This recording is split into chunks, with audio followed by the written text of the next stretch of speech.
Certains disent que seul l'amour suffit. Évidemment, je dis oui. Mais finalement, qu'est-ce que l'amour? L'amour qui reste et qui suffit désespérément. Thérèse d'Avila disait la même chose, mais l'amour, pour elle comme pour saint Jean, c'était Dieu. Celui qui aime demeure en Dieu, et Dieu demeure en lui. Dieu seul suffit. L'amour seul suffit. Cependant, quand on dit cela, on n'a encore rien dit. Il nous faut encore espérer que cet amour suffisant et unique, nécessaire, existe et que nous puissions le vivre. Si nous croyons à l'amour, comment croire à pareille réalité sans espérer la connaître, la goûter et sans doute la partager? Et voici que s'ouvre une autre interrogation. Qu'est-ce qu'espérer? Qui espère et en quoi? En qui espère-t-on? Car bien souvent, derrière le même mot espérance, nous ne mettons pas tous la même réalité.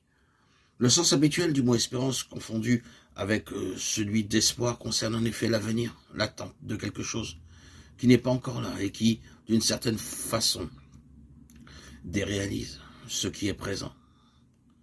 C'est en ce sens que certains parlent de l'espérance. Or, ce n'est pas de l'espérance qu'il s'agit, mais de l'espoir. Et les critiques à ce propos restent tout à fait pertinentes. Que peut-on attendre du monde, de l'homme, de l'univers, tous ces êtres pour la mort? Malheur à l'homme qui met son espérance dans l'homme, dit le psaume. Tout homme est menteur. Jésus lui-même n'avait aucun espoir, c'est-à-dire aucune illusion sur l'homme. Il allait passant son chemin, car il savait ce qu'il y a dans l'homme. Dans la pensée sémite, espérer n'est pas attendre quelque chose à venir. Espérer, c'est se confier en quelqu'un. Cette espérance est fondée sur la foi. La foi naît d'une rencontre, l'espérance naît d'une promesse. Abraham est l'archétype de cette espérance-là. Il croit en la promesse, il espère en sa réalisation parce qu'il espère en la présence qui l'accompagne sur le chemin de cette réalisation. Dès lors, notre question sera, quel est l'objet de l'espérance?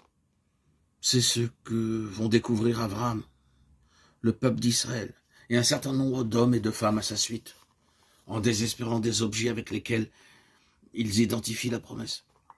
D'abord, une terre où coule le lait et le miel, est-ce bien là l'objet de la promesse? Beaucoup l'ont cru et espéré.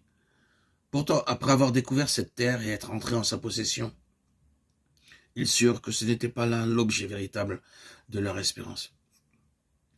Serait-ce alors le Messie, celui qui rétablira la paix et la justice entre les mondes? Certains aujourd'hui encore l'espèrent, et il ne vient pas, disent-ils, parce que nous ne l'espérons pas assez. D'autres affirment que le Messie est déjà venu. Cela n'attend-il plus rien ou plus personne? Eh bien, si, ils attendent son retour en gloire, et ce retour glorieux est l'objet de l'espérance. Cela est inscrit dans leur credo, il reviendra. L'attente d'un objet à posséder, d'une terre, l'attente d'une personne providentielle qui comblerait toutes nos autres attentes, l'attente de sa venue ou de son retour. Est-ce là vraiment l'objet de l'espérance?